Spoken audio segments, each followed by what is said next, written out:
दोस्तों, international criminal court ने Netanyahu के खिलाफ एक तरफ फैसला सुनाया और अब खुल्लम खुल्ला उनको क्रिमिनल यानी वॉर क्रिमिनल के साथ साथ वांटेड तक बताया जा रहा है। कहा मुस्लिम परस्त देशों में नहीं बल्कि पश्चिमी देशों के कई अखबारों ने उनको खुल्लम खुल्ला वांटेड करार दे दिया है। यही नहीं, यूएन की तरफ से भी कह दिया गया है कि इंटरनेशनल क्रिमिनल कोर्ट ने जो फैसला लिया वो बिल्कुल ठीक है और कई देशों से अपील कर डाली है कि वो भी आईसीसी के उस फैसले का सम्मान करें। यानी अब तक 125 देश, जी हां 125 देशों में नेतन्याहू के जाने पर पाबंदी लग गई, लेकिन माना जा रहा है कि पूरी दुनिया में यूएन के इस आदेश, इस अपील का असर हो सकता है। एक एक खबर डिटेल में दिखाने जा रहा हूं और दिखाऊंगा कैसे हिजबुल्लाह और हुती लड़ाकों ने एक साथ मिलकर इजराइल पर ताबड़तोड़ हमले किए। लेकिन उससे पहले नजर डाल लेते हैं अब तक की हेडलाइंस पर। आईसीसी के फैसले के बाद फ्रांस में नेतन्याहू को बताया वांटेड। फ्रांस के कई अखबारों में नेतन्याहू को दिखाया गया वॉर क्रिमिनल। एमनेस्टी इंटरनेशनल के बाद अब यूएन ह्यूमन राइट्स ने भी आईसीसी के फैसले का किया समर्थन, देशों से की फैसले का पालन करने की अपील। आईसीसी के फैसले पर बड़ा बुरी तरह भड़का अमेरिका, अब इंटरनेशनल क्रिमिनल कोर्ट पर बैन लगाने की कर रहा तैयारी।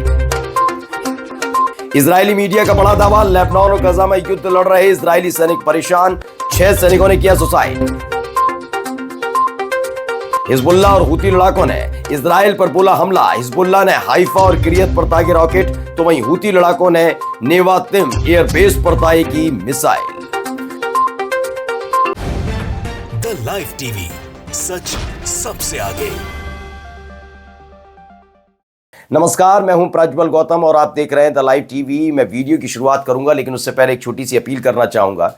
क्यूआर कोड आपको जो दिख रहा है स्क्रीन पर, उस पर जितनी संभव मदद, हमारी मदद कीजिएगा। आपका प्यार हम तक पहुंच रहा है और इसी के साथ साथ आप लाइक शेयर कमेंट करना मत भूलिएगा। वैसे तो आप लगातार मेरे वीडियो को, मेरी खबरों को प्यार पहुंचा रहे हैं, और क्या कुछ हम बेहतर कर सकते हैं उसके बारे में भी ज़रूर कमेंट करके राय दीजिएगा।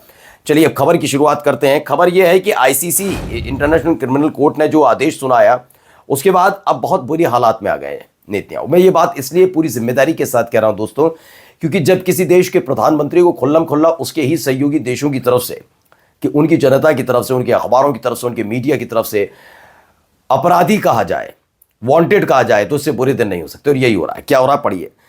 On the cover of French newspaper, ये फ्रेंच न्यूज़पेपर है, फ्रांसीसी, जी हाँ, फ्रांस का एक अखबार है लिबरेशन, उसका ये कवर पेज है। इस पर क्या लिखा है? नेतन्याहू वांटेड, यानी नेतन्याहू एक वांछित व्यक्ति है, नेतन्याहू एक वांटेड है।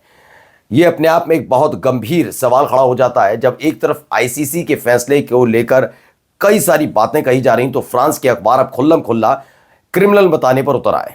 एक और अखबार है, उसने भी देखा, यह है एल ह्यूमन राइट। हो सकता है फ्रांसीसी में कुछ और हो, लेकिन अंग्रेजी टाइप में यही लिखा हुआ आया। इसमें बताया गया Netanyahu is a war criminal, यानी अपराधी बता दिया खुल्लम खुल्ला नेतन्याहू को कि नेतन्याहू एक युद्ध अपराधी है। और वाकई आईसीसी की तरफ से यही फैसला दिया भी गया था कि नेतन्याहू एक युद्ध अपराधी है। उसी आधार पर इनके खिलाफ वारंट भी जारी किया, इनके खिलाफ और योव गैलेंट के खिलाफ, जो पूर्व रक्षा मंत्री है इजराइल के। अब आइए, एक खबर मैंने एक दिन पहले आपको दिखाई थी एमनेस्टी इंटरनेशनल की। एमनेस्टी इंटरनेशनल काफ़ी चीज़ों में सक्रिय थे, कई देशों में मदद पहुंचाती, बहुत सारी चीज़ें काम करती है एमनेस्टी इंटरनेशनल। अब उनकी तरफ से जहां आईसीसी का समर्थन किया, एक बड़ा झटका इजराइल के लिए था ही था। अब देखिए यूएन, क्योंकि बार बार ये दावा किया जा रहा था, क्योंकि दो चीज़ें अलग अलग समझ लीजिए, इंटरनेशनल क्रिमिनल कोर्ट और इंटरनेशनल कोर्ट ऑफ जस्टिस, ये दो अलग है। इंटरनेशनल कोर्ट ऑफ जस्टिस जो है वो यूएन से, यानी संयुक्त राष्ट्र से जुड़ा हुआ है, लेकिन आईसीसी कुछ देशों का ये अलग से एक अदालत है, जिसको इसीलिए अमेरिका भड़का हुआ, इसकी मान्यता खत्म कर देंगे, बैन कर देंगे, हम पसंद नहीं करते, हम मानते ही नहीं है, आईसीसी जोकर है। ये तमाम बातें इजरायली और कई अमेरिकी पदाधिकारी, अमेरिकी जनता नहीं, अमेरिका के पदाधिकारी कर रहे हैं। लेकिन इन सब के बीच अब यूएन की तरफ से भी क्या दिया गया, देखिए यूएन राइट्स, यूएन का जो ह्यूमन राइट्स है उसकी जो स्पोक्स पर्सन है, यानी प्रवक्ता है जेरेमी लॉरेंस, उन्होंने एक बड़ा तगड़ा झटका दिया है। अब तक यही हवाला दिया जा रहा था कि संयुक्त राष्ट्र ने थोड़ी ना दिया है, ये तो आईसीसी की तरफ से इंटरनेशनल कोर्ट ऑफ जस्टिस देता तब मानते। अब क्या कहा जा रहा है, इजरायली के प्रधानमंत्री नेतन्याहू और पूर्व रक्षा मंत्री योव गैलेंट के लिए जो कल वारंट जारी किया गया आईसीसी की तरफ से, उसको समर्थन दिया गया है यूएन ह्यूमन राइट्स की तरफ से, संयुक्त राष्ट्र मानवाधिकार संगठन की तरफ से कहा गया। लॉरेंस जो प्रवक्ता है उनकी, उन्होंने कहा रोम संधि के पक्षकारों का इस अदालत कोर्ट के फैसलों का सम्मान करना चाहिए और उन्हें प्रभावी बनाना चाहिए अपने अपने देशों में, यानी इसका मतलब ये कि अगर नेतन्याहू उनके देश की भी यात्रा करते हैं तो फौरन ही नेतन्याहू को गिरफ्तार करना चाहिए। अब ये यूएन की तरफ से भी अपील कर दी गई है। चलिए अगली खबर की तरफ बढ़ते हैं। खबर है इजराइल की मीडिया की तरफ से, अब वो भी आलोचना करने पर उतरा है। नेतन्याहू के साथ काम करने वाले पूर्व अधिकारियों पर हारिस, क्या लिखा है हारिस ने, प्रधानमंत्री जो कोई सीमा नहीं जानते, मतलब उनकी कोई हद नहीं है, अब वो डर गए और इजराइल को नीचे तक खींच लेंगे। मतलब इजराइल की मीडिया खुलकर ये कहने लगी, एक तरफ है भाई फ्रांस की मीडिया, पश्चिमी देशों की मीडिया, तो वही दूसरी तरफ इजराइल की मीडिया भी अब खुलकर विरोध कर रही है इजराइल नेतन्याहू का। वो कहना है कि नेतन्याहू हद-वद नहीं जानते, कुछ भी करने के लिए तैयार रहते हैं। इससे बेड़ा गर्क हो रहा है किसका? इजराइल का। चलिए अगली खबर है, अमेरिका क्या कर रहा है। देखिए एक तरफ मैं दिखा रहा हूं बार बार आईसीसी, फिर उसके बाद ह्यूमन राइट्स की तरफ से, लेकिन अमेरिका बार बार एक ही बात को दोहरा रहा है, इजराइल को लेकर इजराइल का समर्थन। खबर क्या है, the US is considering imposing sanction against the ICC. America ICC के खिलाफ प्रतिबंध लगाने का विचार कर रहा है। इस बारे में एक सवाल व्हाइट हाउस के प्रवक्ता से किया गया तो उन्होंने कहा, अगला कदम उठाने के लिए संबंध में इजराइल के साथ साथ अपने तमाम सहयोगियों से राय मशवरा कर रहे हैं, पता कर रहे हैं कि क्या करना चाहिए, क्या आईसीसी पर बैन लगना चाहिए, इस पर बातचीत की जा रही है।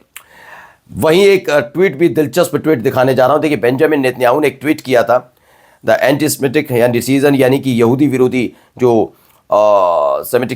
एंटी सेमिटिक डिसीजन है कि यानी यहूदी विरोधी फैसला इंटरनेशनल क्रिमिनल कोर्ट का, ये तमाम चीज़ें उन्होंने की और इसी को एलन मस्क रिपोस्टेट कर देते हैं, यानी रिट्वीट करते हैं। ये अपने आप में बताता है कि विचारधारा किससे कितनी प्रभावित नजर आती है।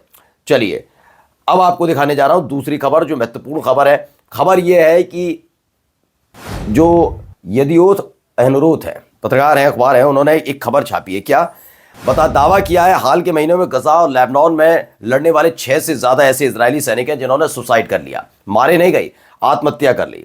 इजरायली सेना ने आत्महत्या करने वाले, आत्महत्या का प्रयास करने वाले, यानी सुसाइड करने वाले, सुसाइड की कोशिश करने वाले सैनिकों की जो रियल काउंटिंग है वो बताने से मना कर दिया कि कितने ऐसे हैं जिन्होंने सुसाइड कर लिया। लेकिन जो जब जांच पड़ताल की इन लोगों ने तो पता लगा 6 की जानकारी इनके पास आई है, यानी 6 लोगों ने तो कर लिया है, यानी इससे ज्यादा भी तादाद हो सकती है। अब कुछ खबर दिखा देता हूं, इजराइल की तरफ से जो दावा किया गया, सेना की तरफ से जानकारी दी।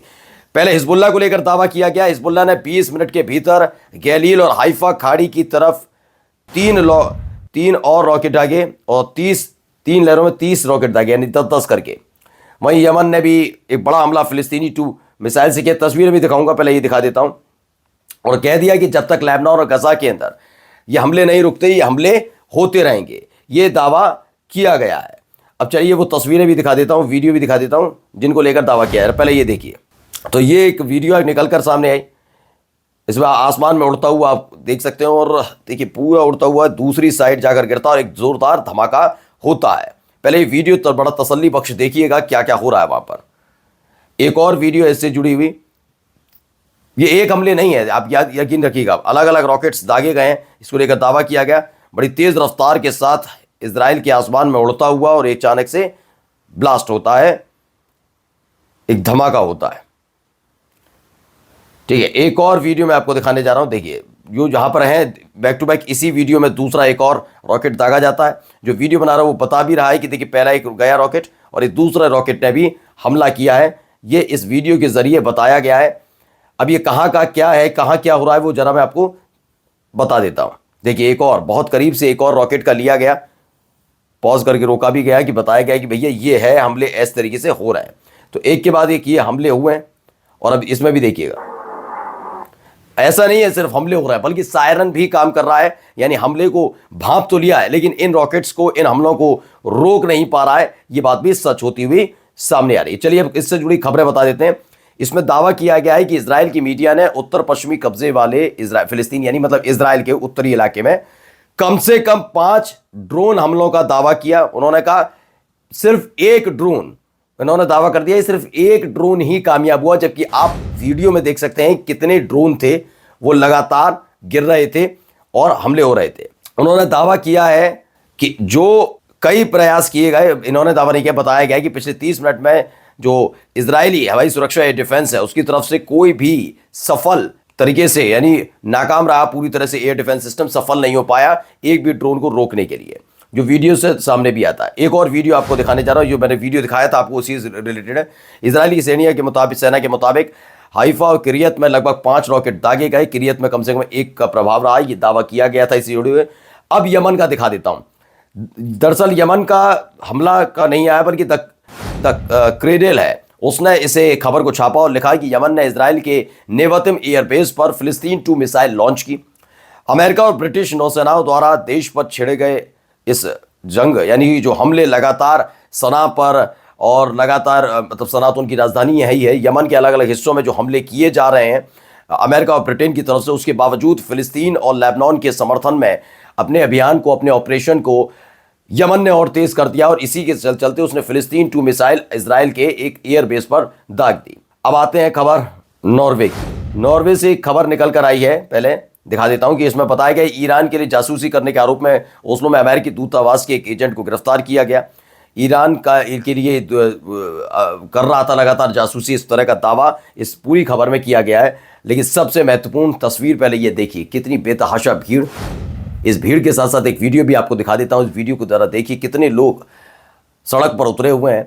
खास बात यह है कि बारिश हो रही है, उसके बावजूद भी वो अपने घर नहीं लौट रहे, छिपने की जगह नहीं ढूंढ रहे, बल्कि लगातार सड़क पर जमे हुए हैं। इसको लेकर दावा किया, भारी बावजूद के बाद लाखों यमन वासी यानी कि यमन की जनता अमेरिका और इजराइल के खिलाफ प्रदर्शन के लिए बाहर निकली। यमन के सशस्त्र बल के प्रवक्ता याहिया साड़ी ने फिलिस्तीन 2 हाइपरसोनिक मिसाइल का इस्तेमाल करके इजराइल के नेवातिम एयरबेस को निशाना बनाया। भारी नुकसान का भी दावा किया जा रहा है।